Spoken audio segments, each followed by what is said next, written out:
Перед нами выступает Валерия Азотова, мой дорогой друг, эксперт, наставник, товарищ Росмолодежь гранта и других федеральных грантовых конкурсов.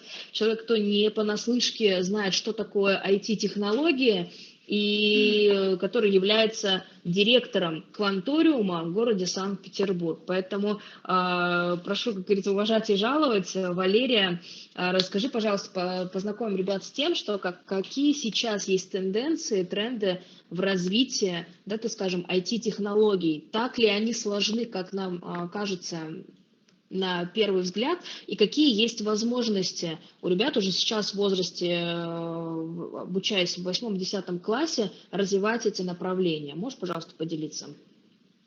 Да, скажите, а меня видно или видно только Да, презентацию? мы видим и тебя, и презентацию. Презентацию отлично видно, прекрасно. Открыла тут презентацию, значит, ребята, всем добрый день. Я перед вами выступаю как эксперт, в том числе связанный с цифровой трансформацией, так как возглавляю Кванториум Санкт-Петербурга. Вы, наверное, знаете о том, что существуют кванториумы, которые открываются в рамках национального проекта образования. Раньше они открывались на базе учреждений дополнительного образования, предприятий, вузов. Сейчас они открываются на базе школ. У вас тоже есть такой кванториум, где как раз в этом учреждении ребята обучают по передовым направлениям инженерно-технической направленности, IT-технологий. И сегодня мы немножечко поговорим о том, как общество трансформируется. И я расскажу о тех проектах, которые реализуются нашими ребятами, которые уже реализованы и созданы. Потому что, как я поняла, мы с вами будем на очной сессии придумывать различные проекты, связанные с IT-технологиями. Но вот ребята могут мне сейчас отвечать на вопросы, потому что мне бы хотелось задать вопросы, прежде чем перейти уже к содержательной части. Да, у них есть возможность в чате отвечать. Ага, Эмилия, ты сможешь мне помочь, да, если вот парочку вопросов да, я озвучивать, задам? Да. Соответственно, есть ли те ребята, кто уже обучается, может быть, в кружках, учреждениях дополнительного образования, в центрах технического творчества, может быть, кто-то в кванториуме учится, потому что у вас он есть в Башкортостане, может быть, в каких-то других там есть такие ребята? Да, как раз-таки отвечают ребята. Напомню, что если у вас в городе нет технопарка либо кванториума, как вариант, их одну из функций могут на себя брать точки роста. Да, это тоже как раз-таки центры гуманитарного цифрового развития, которые находятся при школах в малых городах. Поэтому если у вас есть точка роста и вы в ней занимаетесь, вы также можете написать. Да, где-то 7 человек. Как раз Денис пишет, что у него есть, Ярослав Затолокин, Лиана, Аделина, Семен Зеленов в кружке «Азбука электроники» обучается.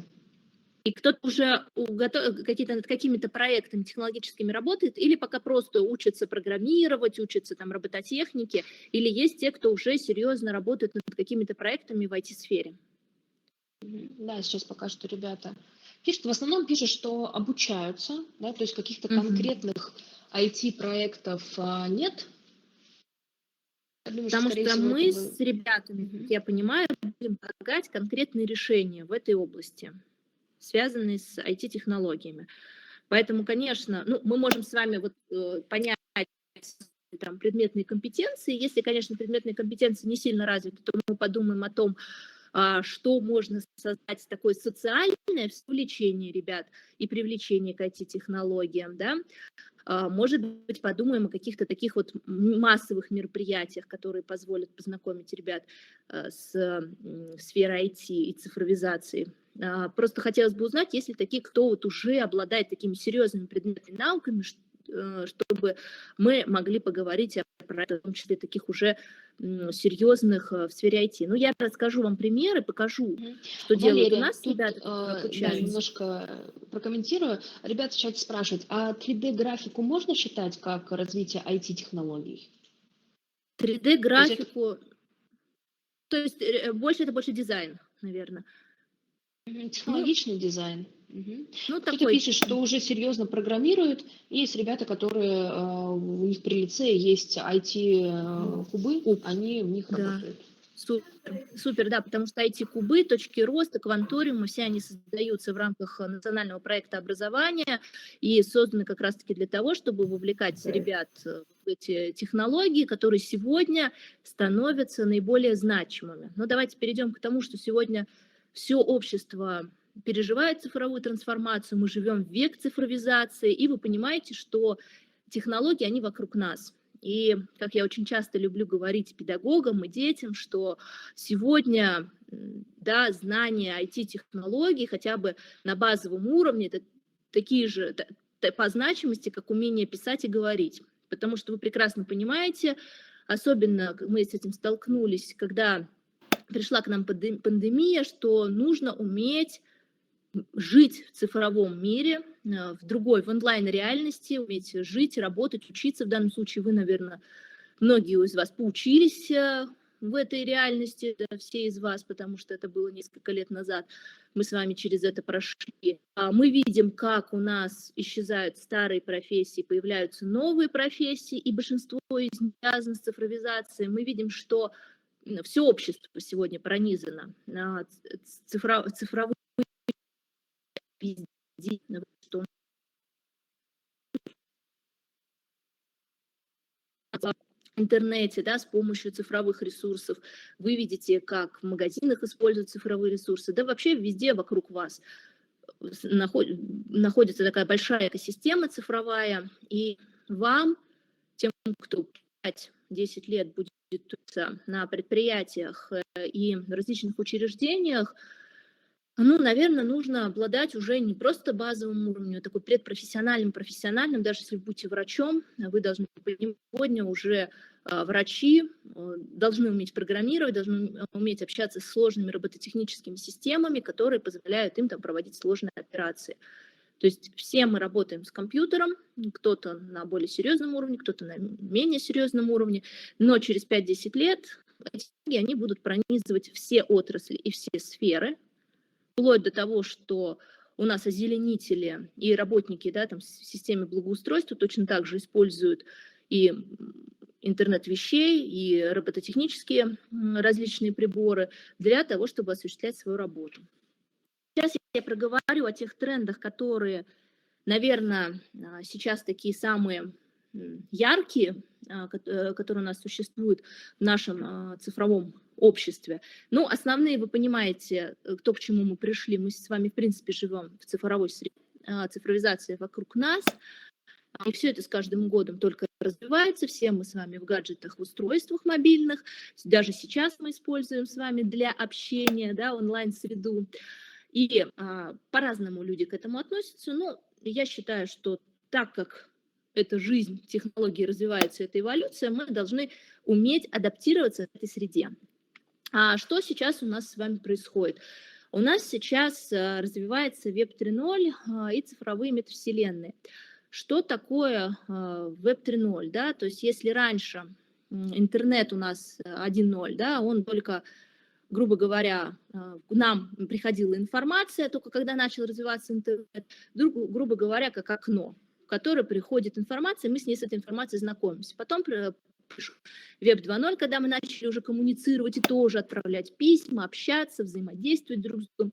И, наконец, Web 3.0. Сегодня мы с вами можем практически жить в онлайн-среде. Вы знаете, наверное, о том, что благодаря развитию виртуальной реальности мы можем быть частью некой метавселенной, создаются метавселенные. Есть такие люди даже, которые покупают себе аватары, покупают себе одежду для этих аватаров. Вы, не знаю, слышали или нет, вот у нас, например, в Кванториуме к нам приходила строительная компания, у них был такой кейс для наших ребят, чтобы мы разработали им их здания, которые они в реальности продают, в мире Roblox. Да? И чтобы там с этими зданиями могли познакомиться уже пользователи. То есть существуют разные метавселенные, в которых могут люди находиться, жить, существовать, делиться различной информацией. И сегодня вы понимаете, что метавселенная и история с NFT, блокчейном, валютой, она очень сильно развивается, по крайней мере, в искусстве, когда можем определить там, рисунку присвоить определенный код, и он станет уникальный, и некоторые люди, вы знаете, сейчас даже там они покупали, готовы были тратить на это деньги. Ну, я не знаю, насколько это сильно будет вот так вот дальше развиваться, но история, связанная с метавселенной, точно будет развиваться, потому что, ну, по крайней мере, для вас, и я тоже часто об этом, например, с педагогами разговариваю, вот эта вот вторая онлайн-реальность, она иногда заменяет первую. Не буду сейчас судить о том, что хорошо это или плохо, это так есть. И не только для вас, но и для более старшего поколения так происходит. И люди действительно готовы вкладывать деньги в эту вторую реальность. И то есть это один из трендов, как я уже сказала, я не буду сейчас его характеризовать как положительный или отрицательный, просто это факт. И это есть, это развивается. И мы сегодня в этой реальности с вами должны существовать. И понимать, как эта реальность может нам помочь. Ну, наверное, наша основная задача, когда мы говорим с вами про социальное проектирование, про проекты в сфере IT-технологий, которые будут помогать людям, наверное, в большей степени о том, как же эта метавселенная, развитие Web 3.0 может помочь людям при решении определенных проблем. Да, поэтому вот это первая история. Соответственно, мы с вами можем находиться в мире онлайн, в виртуальном мире, взаимодействовать друг с другом и там существовать и определенные операции выполнять. Дальше я вам расскажу, да, как это может быть использовано в таком положительном ключе и как это может помогать людям. Например, использование виртуальной реальности на конкретных примерах наших ребят. Дальше. Машинное обучение, искусственный интеллект. Ну, вы, наверное, видите, и, может быть, кто-то из вас использовал, вот в Яндексе, например, да, есть Алиса и GPT-чат, когда Алиса сегодня может для вас писать тексты, не знаю, там, поздравления с днем рождения, вы видели, как нейросети различные картинки, образы подбирают, да, то есть это используется. Такие есть разные интересные случаи, как люди пишут различные, используя искусственный интеллект и нейросети. Опять-таки, это определенный тренд, это сегодня есть, и нам нужно подумать о том, как мы наше машинное обучение и искусственный интеллект можем использовать в позитивных целях, да, там, например, генерация каких-то логотипов для бизнеса, может быть, там, для социальных проектов, для организации, написание текстов тогда, когда не нужно особое включение человека. Ну, бывают такие тексты, я не говорю сейчас про тексты, когда вы там сдаете их куда-то в рамках образовательного процесса, я говорю про тексты, те, которые могут быть использованы в определенных источниках, например, это там общая информация, какая-то информирование граждан об определенных вещах, да, и, соответственно, использование нейросети позволит людям оптимизировать свое время, оптимизировать пространство и решать определенные задачи. Но здесь опять встает вопрос о том, что у нас будут требоваться с каждым годом более высококвалифицированные кадры, механическую и простую работу, где не надо задумываться, не надо включать творческий подход, заменят искусственный интеллект. И знаете, что такое вот немножечко пугающее, но их тоже так вот пугает, то, что сам искусственный интеллект может стать достаточно творческим, он уже достаточно творчески подходит к решению тех или иных задач. Попробуйте. Кто-то из вас, кстати, пробовал с Алисой в Яндексе пообщаться с точки зрения там, написания текстов? Могут ребята Здесь ответить как на этот раз вопрос? ребята пока пишут в чате о том, что да, они общались с Алисой, и как раз таки спрашивают, а создание песен с использованием нейросети, да, это относится к IT-направлению или нет? Ну, в целом, если вы используете нейросеть, то да, ну, то есть все, что связано с использованием искусственного интеллекта, да, это эти технологии, потому что это искусственный интеллект. Ну, дальше мы просто будем говорить, насколько это целесообразно, насколько это интересно, но если вы будете создавать какой-то уникальный продукт, то да, это называется science art, и сегодня очень много на пересечении искусства и IT-технологий создается продуктов, но это отдельная тема, science art очень интересные статьи в интернете, можете почитать, как с использованием IT-технологий сегодня развивается искусство. Да, потому что, например, те же самые IT-технологии, они входят в те же самые креативные индустрии. То есть это один из кусочков и про вот использование искусственного интеллекта для создания произведений искусств. Ну, как произведение искусств? Все равно произведение искусства — это человек. Ну, использование меток NFT, например, да, кодов, это, в принципе, это вот они, технологии, современные IT-технологии для мира искусства. Создание песен, образов с помощью нейросети, да, это туда же. У нас вот были ребята, которые хотели создать компанию, которая создает уникальные образы с помощью использования нейросети. Но эта история, она была вначале таком более-менее интересной, потом, когда все люди поняли, что любой человек может это создавать, ну, стало понятно, что это не сильно актуальный проект и не очень интересный, потому что, в принципе, каждый из вас может сейчас зайти и с помощью нейросети там тот или иной образ сгенерировать. Но смысл в чем? Машинного обучения, в том, что он у нас используется в различных отраслях, и автомобилестроении, обучениях, играх, финансах. И что позволяет нам использование машинного обучения искусственного интеллекта? Это сокращение количества ошибок, повышение точности и результатов, и уменьшение времени, потому что мы понимаем, что человек будет обрабатывать объем информации, я не знаю, колоссальное количество времени, а машина это сделает за считанные секунды. И опять, да, вот я хотела бы, чтобы вы об этом задумались, потому что именно вы будете жить, существовать в этом мире, где машина быстро, четко будет выполнять задачи, а люди, которые, соответственно, не обладают высокими там надпрофессиональными качествами, профессиональными компетенциями, соответственно, они будут не так сильно востребованы. Поэтому ваша задача сегодня, да, как можно больше учиться, как можно больше всего узнавать, творческий подход применять, да, и развивать надпрофессиональные компетенции, потому что это, конечно же, очень важно в современном мире. Но при этом мы понимаем, что машина, компьютер нам приносит пользу и опять-таки помогает во многом. Мир становится быстрее, мир стремительно развивается, задач, трудностей становится больше, и машина позволяет нам решить эти трудности и проблемы. Дальше, робототехника. Тоже одна из таких историй. Кто-то из вас ходит на курс робототехники, на кружки различные. И мы понимаем, что сегодня, опять-таки, они используются везде. Они используются на заводах. Они используются у вас дома, наверное. Ну, если у кого-то есть там робот-пылесос тот же самый, да, в строительстве, в создании объектов, приборов, да, практически везде. У нас есть с вами мобильный робот, это, например, наш робот-пылесос, который убирает, это промышленные роботы, которые собирают, например, Кука, да, он собирает, работает на автомобильных заводах, собирает машины.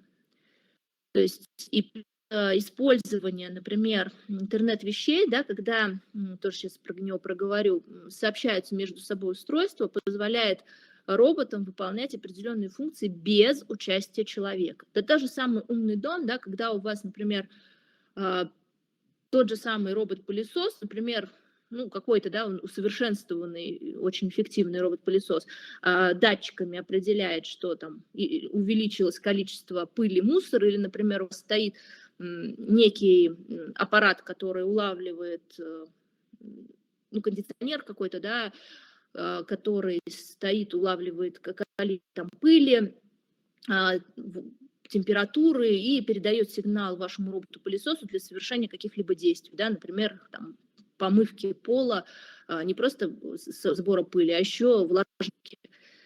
То есть, в принципе, вы здесь не нужны в этом процессе. В этом процессе устройства сообщаются между собой, устройства посылают сигналы друг другу и совершают определенные действия.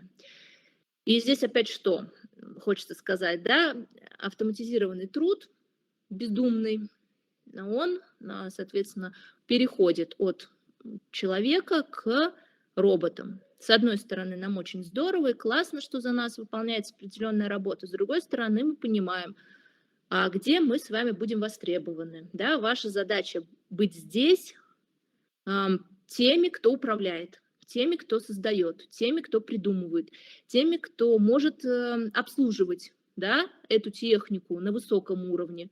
Потому что, опять-таки, выполнять какие-то более простые функции смогут те же самые роботы. И вы видите это. у вас там, у кого-то это может дома стоять, тот же самый, я говорю, робот-пылесос. Или там, не знаю, какая-нибудь кофеварка, которая тоже с определенные действия выполняет по сигналу.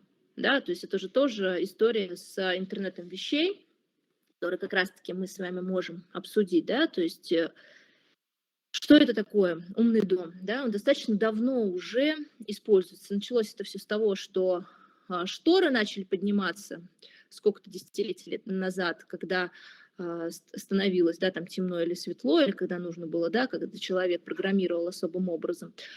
Сегодня это объединение различных устройств, это ваши там кофеварки, ваши, не знаю, там какие-то печи, холодильники, стиральные машины, вот они все могут общаться между собой и совершать определенные действия в зависимости от времени, как вы запрограммируете, да, что когда нужно делать к вашему приходу, в зависимости от температуры, в зависимости от свежести воздуха, да, потому что все это датчиками можно измерить.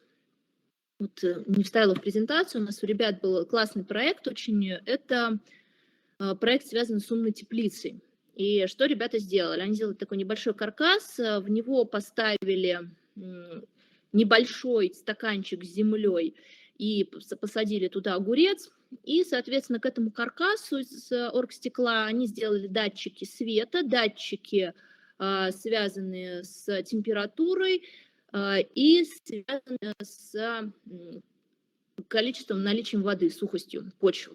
И, соответственно, датчики разместили вот в этом вот каркасе.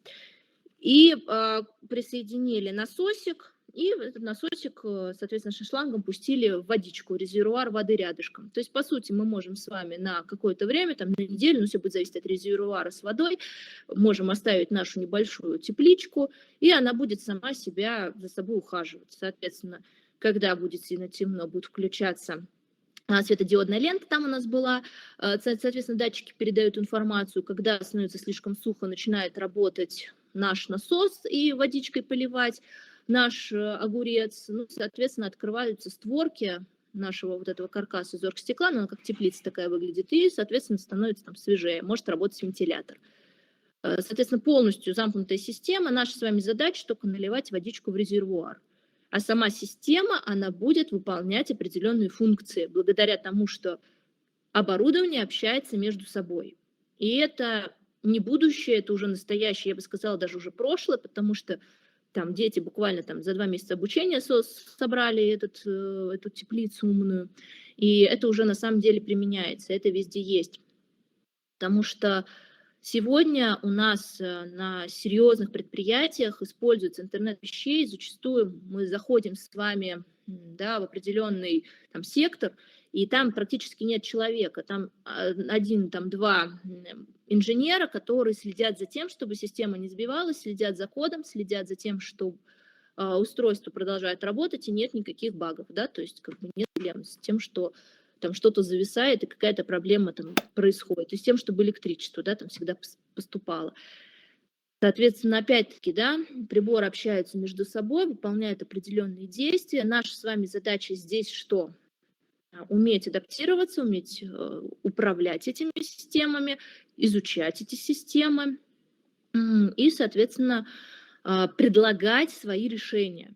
Это вообще очень достаточно простая история. Если у вас есть базовые в области программирования, и вы примерно понимаете, да, там, не знаю, что такое светодиодная лента, и умеете работать с проводочком, присоединять их к платам, это совершенно несложно, да, то вы можете создавать свои собственные системы или прототипы систем, которые связаны с интернетом вещей. Дополненная реальность. Да, мы с вами говорили про развитие Web 3.0, там у нас было про виртуальную реальность, про то, когда мы с вами надеваем шлем и полностью находимся в мире виртуальном, да, и можем там существовать, может быть, кто-то видел, такой вот яркий пример, наверное, того, что такое виртуальная реальность и метавселенная, это вот фильм «Первому игроку приготовиться», просто как вот такой пример вот этой вот истории жизни в метавселенной, может быть, такого утопичного будущего, но на самом деле это примерно вот про то, что сейчас развивается. Дополненная реальность, она может быть использована где угодно. С точки зрения подбора себе одежды, с точки зрения изучения анатомических атласов. Когда вы наводите картинкой на вашу страничку в анатомическом атласе, и у вас там, например, сердечко вы видите с разных сторон, или, не знаю, видите, как кровь по 2 кругам кровообращения проходит, видите, как мышцы расположены, да, вот уже не в одномерном пространстве, а в 3D-пространстве, да, вот кто-то занимается 3D-моделированием, да, там, или 3D-дизайн, да, то есть умеете делать 3D-модельки, но вот это вот к дополненной реальности, потому что они там используются. И если вы хорошо развиваете свои, вот эти вот историю, компетенции в области 3D-моделирования, конечно, вы можете потом дальше работать с дополненной реальностью, и она сегодня уже востребована.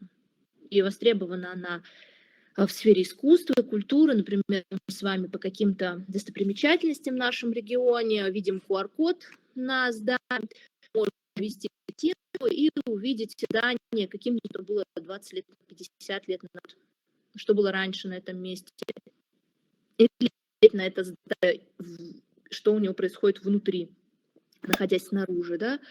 То есть любая картинка, любая история, и, может быть, у вас даже эта история тоже развивается. Там кто-то что-то говорит, нет? Мне показалось, или это я сама с собой Нет, я разговариваю? попрошу Кирилла сейчас выключить, пожалуйста, микрофон. Спасибо. Все. Вот, поэтому, соответственно, есть специальные приложения, которые, опять-таки, здесь совершенно несложно. Вот все, что связано с виртуальной дополненной реальностью, это очень простые компетенции. Буквально, если вы уже ходите или занимаетесь, вы это знаете. Если вы еще не занимаетесь по этому направлению, то за 2-3 месяца, ну, по крайней мере, вот у нас ребята уже там за несколько месяцев умеют делать такие интересные, хорошие 3D-модели и умеют работать в виртуальной реальности. То есть говорить про, например, там создание виртуальных экскурсий, 3D-туров. Ребята на 3-й месяц спокойно обучение этим пользуются и уже делают на хорошем профессиональном уровне. То есть, по сути, вы, если вам это интересно в этой области, вы можете в какой-то кружок пойти, получить предметные компетенции, дальше предлагать интересные проекты и интересные решения. Ну вот сейчас хотела бы сказать о том, что делают наши ребята, как примеры того, что можете делать вы, ну и, соответственно, в каком направлении можно развиваться. Потому что то, что делают ребята, я сейчас говорю, это не какие-то космические технологии, это очень просто. У вас у всех есть это оборудование, это обычные компьютеры, ну, может быть, правильно, конечно, они могут быть более там, просто стандартный компьютер для, там, не знаю, программ офисных. Если, конечно, это виртуальная реальность, вам там нужны шлемы, вам нужны, да, там стики, то есть это все, конечно, да. И у вас, я знаю, что в университете есть такие классы, да, не знаю, ребята могут приходить, школьники, вот в то, что вот Эмилия говорила, что в университете есть вот эти кабинеты виртуальной реальности по обучению. Могут туда ребята, школьники, приходить обучаться? Вообще, да, то есть я немножко тоже прокомментирую. У нас буквально в прошлом году был запущен технопарк, это 4-этажное здание, где есть не только классы для VR-реальности, но и в том числе есть химическая лаборатория, кванториум, так скажем, где могут ребята физические опыты делать. И есть стол Пирогова, то есть как раз та история, вот о чем ты говорила, Валерия, что можно, да, так увеличить и прям посмотреть сердце с 3 сторон, как оно, где. И по сути у нас ребята, которые будут на треке наука, скорее всего, у них будет как раз-таки возможность позаниматься в кабинете со столом Пирогова и посмотреть, да, то есть какие сейчас есть технологии, это как раз то, о чем ты говорила, дополненная реальность, которая позволяет больше, так скажем, понимать и вводить интерактив. Ну и, соответственно, если говорить про ваш трек, да, в рамках которого вы с 1 по 4 числа будете обучаться, вы будете обучаться в кабинете как раз-таки VR-реальности, поэтому возможность у ребят есть именно непосредственно в рамках обучения уже познакомиться с этими программами, либо посмотреть, ну, то есть прототипы их. У нас обучающие психолого-педагогические классы, да, они время от времени приходят заниматься в технопарк. Ну, это хорошо, потому что, да, действительно, у ребят должен быть такой опыт. И, как я уже сказала, ничего сложного нет. То есть здесь не нужно там 5 лет учиться для того, чтобы создать игру, например, да, в виртуальной реальности. Вот, например, у нас дети делали игру про исследование Арктики в VR, да, то есть они там спасают белого медведя, перемещаются по базе, знакомятся с тем, что там происходит в Арктике, и собирают части ключа. И дальше они там открывают клетку с медведем, да, то есть вот такую они игру придумали в виртуальной реальности. Создают у нас очень часто симуляторы виртуальной реальности. Например, да, там, для электромонтажников. Мы понимаем, что с электричеством опасно, да, и если мы не знаем какие-то аспекты, то можем получить травму определенную. И, соответственно, ребятам, чтобы вот электромонтажники будущее обучились, поняли, они не сразу же идут и в реальной жизни, да, там получают травмы, а сначала учатся в виртуальном симуляторе, смотрят, как что расположено, могут надеть шлем, походить, посмотреть, что с разных сторон, ну и, соответственно, выполнить определенные задания. То есть у нас наш замечательный виртуальный может просто игру, может быть, что помогает научить людей, то есть приблизить к реальным задачам, реальным трудностям, реальным проблемам на производстве и научить людей решать эти проблемы. И это действительно очень здорово и важно, особенно в каких-то чрезвычайных ситуациях. Вот у нас делали ребята симулятор пожаротушения для колледжа МЧС, да, тоже какие действия нужно выполнить при определенной ситуации. И ты надеваешь шлем, ты оказываешься в этой ситуации, и тебе нужно выполнить ряд действий. И ты учишься. И потом, когда ты уже окажешься в реальности в этой ситуации, ты будешь знать алгоритм действий. И это, конечно, очень полезно. Делали у нас ребята симулятор по выявлению мастита у коров. Это такое заболевание у коров с аграрным нашим университетом.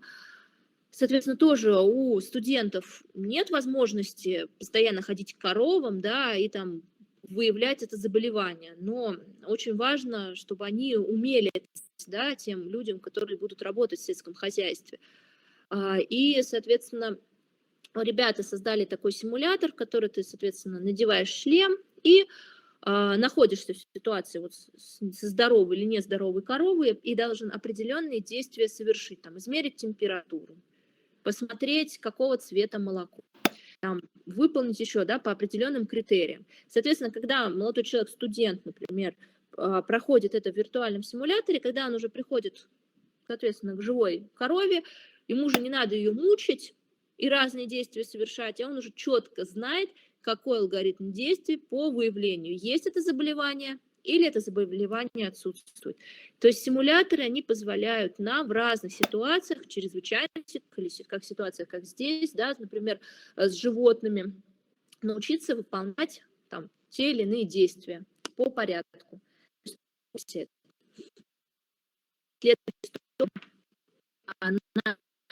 Разработали приложение, которое знакомит людей с дислексией. Да, это такая болезнь, которая связана с невозможностью у некоторых людей, кто страдает, принимать правильно тексты.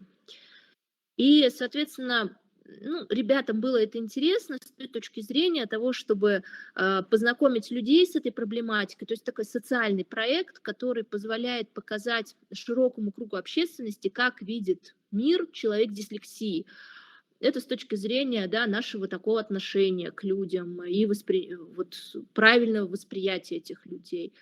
И ребята создали вот такое вот приложение. Тоже вот находишься в ситуации, надеваешь шлем и понимаешь, что ты и видишь мир, как видит человек, страдающий этим заболеванием. Такая социально значимая история. Тоже у нас много таких социальных проектов, которые связаны с тем, чтобы познакомить людей здоровых с миром и восприятием людей, которые там страдают тем или иным заболеванием. То есть здесь тоже вот в таких направлениях можно подумать. То есть виртуальная реальность позволяет нам еще раз не только играть в игры, там, не знаю, улучшать свой аватар, а знакомить общество с социально значимыми проблемами, развивать компетенции, обучать, тренироваться, узнавать какие-то новые истории в интересной форме, знакомиться с историческими событиями, например, посещать виртуальные экскурсии. Не всегда мы можем с вами оказаться в том или ином музее, в том или ином регионе, но мы можем посетить виртуальную экскурсию и ощутить себя частью этого музея, соприкоснуться с прекрасным и с культурой. Или, например, даже если мы говорим про игры, мы можем с вами говорить про исторические игры, которые знакомят ребят с историческими событиями, которые произошли в нашей стране, познакомить с достопримечательностями. И как раз-таки используя эту виртуальную реальность, когда вы погружаетесь и становитесь соучастниками ситуации.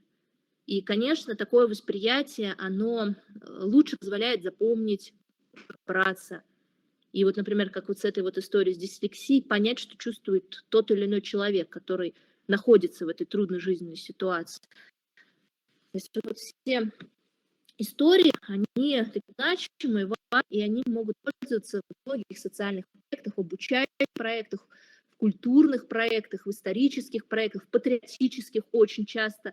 Патриотические сегодня проекты реализуются с использованием виртуальной и дополненной реальности. А следующая история, которая связана, помните, мы говорили с вами про искусственный интеллект, машинное обучение. Здесь молодой человек разработал такую систему, которая позволяет быстро обрабатывать большие объемы данных. В данном случае это для определенной поликлиники исследование штрих-кодов и биоматериалов пациентов с различными патологиями. То есть они система быстро анализирует биоматериал и относит человека к, соответственно, разным группам. Есть у него патология или этой патологии нет. То есть вот эта вот тоже история, она очень полезна и может быть использована в медицине, она может быть использована в разных других отраслях с точки зрения именно анализа, да, там, например, температурных режимов, анализа изменения природы, окружающей среды. То есть здесь вы также можете сдавать. Но здесь уже посерьезнее история, здесь уже, ну, наверное, 2 нужно поучиться, все, что связано с нейросетью, все-таки с использованием, да, здесь и программирование, и использование нейроинтерфейсов, то есть это уже посложнее история, но тоже вот, ну, ребята, молодой человек в 11 классе, в принципе, он уже представил готовый проект, который он сделал, ну, по сути, под заказ компании. И он сам это сделал. Ну, он несколько лет, конечно, над этим работал, но это возможно сделать уже там в 16-17 лет. И история с ArmTracker Bot, здесь мы говорим про тоже нейроинтерфейс и про робототехнику. Здесь мы управляем роботом с помощью руки, при этом находимся дистанционно. Да? То есть достаточно такие истории сейчас востребованы в разных отраслях, в чрезвычайных ситуациях, в медицине, в других областях. И, в принципе, ребята тоже в достаточно юном возрасте уже могут придумывать различные разработки, проекты, создавать прототипы. Я не говорю о массовом производстве, конечно же, да, то есть здесь вам сначала нужно разработать проект, создать прототип и дальше уже предложить его, может быть, запатентовать. Вот у нас есть ребята, которые патентуют свои идеи и вот находятся уже в процессе патентования. Ребята в 10 классе, позапрошлом году начали у нас учиться, и вот в течение 2-3 лет они уже создают такие проекты, которые можно патентовать.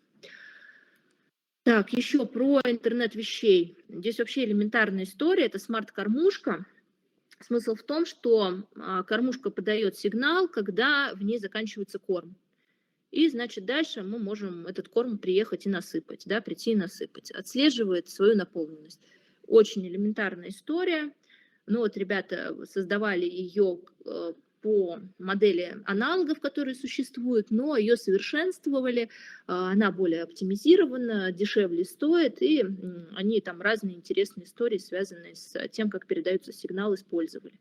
То есть тоже такая простая достаточно в использовании история. Дальше с дополненной реальностью ребята разработали приложение, которое позволяло зажигать книжный маяк. Вот у нас был такой всероссийский фестиваль с компаниями, которые связаны с книгами, книгоиздательством, и вот в дополненной реальности вот этот вот маяк, который у вас на картинке изображен, он зажигался, да, то есть такая вот история интерактивная. И вот ребята это разработали для Всероссийского фестиваля. Дальше истории достаточно простые, они связаны с нашим там IT-квантовым Это именно ребята, они разрабатывают мобильные приложения, сайты различные создают. Соответственно, здесь у нас ребята создавали специализированную социальную сеть для общения и передачи информации. Ребята разработали мобильное приложение для служб в отелях, которое помогает горничным повысить свою эффективность, отслеживать список поставленных задач. Да, то есть мы заменяем бумажный аналог, позволяя персоналу работать быстро и удобно. Да, то есть вот такая вот история. Создают различные мобильные приложения. Такой очень простой проект, но при этом очень полезный, чат-бот Лина, с нашим информационно-методическим центром. У них был запрос. Это те организации, которые, знаете, занимаются отслеживанием сдачи государственных информаций. Вы все с этим столкнетесь. И, соответственно, молодой человек разработал чат-бот, который позволяет получить необходимую информацию о сдаче экзаменов. Соответственно, вы заходите в этот чат-бот и в нашем там районе, в городе можете узнать, где получить необходимую информацию, что нужно сделать. То есть обычные стандартные вопросы, которые все по 1000 раз одни и те же задают, чтобы отвечал не человек, потому что вопросы повторяющие, а отвечал, соответственно, Лина. И вот ребята это создали проект, да, и действительно это работает, и очень много наших учащихся используют это. То есть, по сути, это совершенно несложно разработать чат, вы можете его разработать, создать и тоже использовать. Подумать, в каком направлении вы этот чат можете придумать и создать. Вот я вам рассказала в целом про те проекты, которые у нас есть, но их на самом деле гораздо больше, но это как примеры того, что можно делать. Соответственно, вы можете, самое простое, да, это все, что связано с дополненной, наверное, реальностью, это проще, виртуальной реальностью. Это то, что связано с созданием мобильных приложений, сайтов, с различных чат-ботов, которые позволяют облегчить нашу жизнь, да, сделать ее проще. И здесь вы можете это все использовать соответственно, в своей практике. Сейчас я завершу демонстрацию. Остановила демонстрацию. Соответственно, можете это все использовать. Как я сказала, что сильно развивать свои предметные компетенции по некоторым областям так уж прям сразу не надо, можно немножечко обучиться и уже начать какие-то проекты запускать. А дальше в процессе уже работы вы будете понимать, что вам не хватает профессиональных компетенций. Вот у нас есть ребята, которые уже очень хорошо работают с точки зрения виртуальной реальности, создавали виртуальную экскурсию для строительной компании, по жилью, для отелей, как выглядит внутренний номер, да, отеля, в котором хотят проживать там люди, соответственно, и на высоком уровне уже эти истории создают. Но когда они сказали о том, что мы вот хотим сейчас уже открыть ИП и за деньги это все делать, мы их познакомили с действующими предпринимателями, которые работают в этой области, им сказали: ребят, смотрите, вы сейчас можете пока быть там, например, самозанятыми в этой области и осуществлять какие-то на подряде, какие-то небольшие функции, но если вы говорите о серьезной работе, вам еще нужно немножечко поучиться и профессиональных компетенций набраться. Но вот на этапе создания виртуальной экскурсии по вашему какому-то национальному парку, по музею, по, например, какому-то интересной достопримечательности, можете, в принципе, за несколько месяцев научиться. Создание истории с дополненной реальностью, то самое, с точки зрения культуры, с точки зрения обучения, с точки зрения популяризации тех или иных областей, тоже вы можете уже сегодня с этим работать. Чуть посложнее будет история, связанная с робототехникой, с умным домом, да, то есть с интернетом вещей. Но это тоже все реально, и буквально за несколько, может уже полгода, год-два, вы можете приобрести необходимые компетенции и предлагать серьезные проекты, интересные, вот в этих сферах. Поэтому здесь, наверное, вам нужно понять, что вам интересно, какая область, если мы говорим про IT-технологии, да, в чем именно вы хотите развиваться, какие вам интересно. Дальше уже на очной встрече мы с вами подумаем, да, что можно сделать. Если вы понимаете, что вы совсем пока еще не айтишник, и у вас нет предметных компетенций, но вы очень хотите в этом направлении что-то придумать и сделать, вы можете придумать истории, которые связаны с объединением людей, айтишников, да, вот у нас были ребята, которые делали там хакатоны, например. Они сами не айтишники, но они объединяли айтишников, и они решали какие-то сложные задачи, потому что очень часто сами айтишники, они не сильно организаторы, потому что, да, они, собственно говоря, занимаются там программированием, например, или рисуют, да, там, или в системах работают, а нужны менеджеры, нужны организаторы, которые объединяют вот ребят вот в сфере IT-технологий. Вот подумайте, что умеете вы, что вам интересно в сфере IT-технологий, чем бы вы хотели заняться, ну и уже на очной встрече мы с вами поработаем уже конкретно над вашими проектами. У меня, наверное, все. Спасибо за внимание. Да, Валерия, спасибо большое. На самом деле, я тоже с большим вниманием слушала, смотрела твою презентацию, потому что, глядя на нее, понимаешь, что на самом деле будущее уже наступило, и мы уже в нем. А особенно, когда ты в конце сказала, что это, по сути, да, как бы некоторые из примеров проектов делают ваши ребята, которые занимаются в конториуме, то у меня абсолютно как бы сложилось впечатление, что на самом деле, правда, сейчас современной молодежи как раз-таки необходимо не просто знать об этих, да, каких-то тенденциях, а уже интегрировать, если они хотят в будущем, через там, 5-7 лет, быть достаточно конкурентоспособными на рынке труда, потому что вас всех, ребят, ждет в любом случае поступление там, в вуз, училище и так далее, и без вот этих как раз-таки компетенций нового, да, компетенции 3.0, то есть компетенцию 2030 года, к чему мы все стремимся, будет очень сложно интегрироваться, да, потому что мир меняется на самом деле огромными шагами. Вот частично сейчас Валерия об этом рассказала. Я здесь немножко прокомментирую. Пока что ребята, да, пишут в чате, что было интересно. Кто-то делится, что уже делал чат-бот в Телеграме, то есть пробовал, да, какие-то попытки были. В любом случае, сейчас вы можете пока что записать какие-то вопросы, возможно, у вас есть к Валерии, я их озвучу, и также для всех участников скажу, что на самом деле вот сейчас у нас там 80 пользователей, да, подключилось.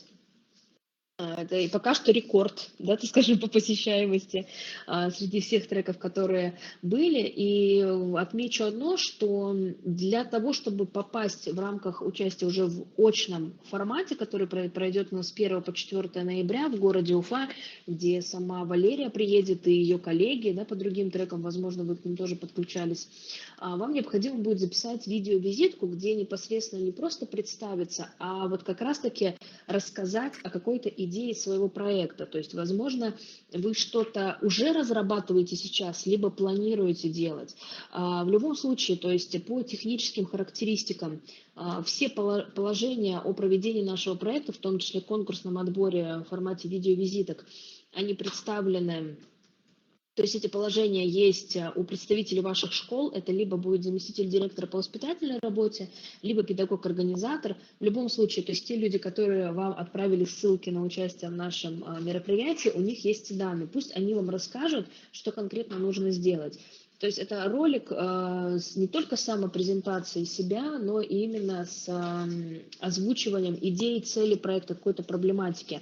Потому что эксперты будут именно отбирать по этому, так скажем, критерию. И понятно, да, что есть такое определенное ограниченное количество людей, это 17-20 человек со всей республики, которые по итогам как раз-таки своей активности и идеи, которые они смогут записать в видеовизитах, будут отобраны для очного участия.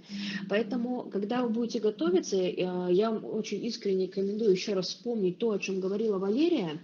Да, возможно, если вы сейчас что-то разрабатываете, посмотреть, может быть, какую-то идею на перспективу, что можно сделать, да, тот же самый чат-бот. Окей, но на какую тематику? То есть раскройте его полезность вашего IT-проекта. Я очень верю, что... Да, да, то есть социальная ориентированность, абсолютно верно. И как раз-таки это поможет вам повысить свои шансы и свою конкурентоспособность, о которой я говорю, для того, чтобы попасть уже в рамках очного участия. Пока что в чате пишут, что было интересно, пишут слова благодарности, было круто, поэтому на самом деле, правда, Валерия, да, это было круто. Даже я, хотя мне там уже 28 лет, но я очень внимательно посмотрела. Будущее уже наступило, и в нем сейчас живем. Поэтому, да, ответ на вопрос, куда скидывать работы, еще раз говорю, в положении, которое есть у ваших преподавателей, там указаны и конкретные дедлайны, то есть крайние сроки реализации, технические характеристики, куда отправлять. Поэтому просто обратитесь к своим преподавателям, они вам, как наставники, все объяснят. Благодарю всех. Валерия, спасибо большое. Отпускаю тебя, понимаю, что в Питере Спасибо. еще продолжение рабочего дня. Да, было очень приятно. Ребят, всем хорошего вечера, Взаимно. и мы с вами увидимся уже в ближайшем будущем, поговорим о будущем дальнейшем. Всем пока. Всем удачи, успехов, до встречи.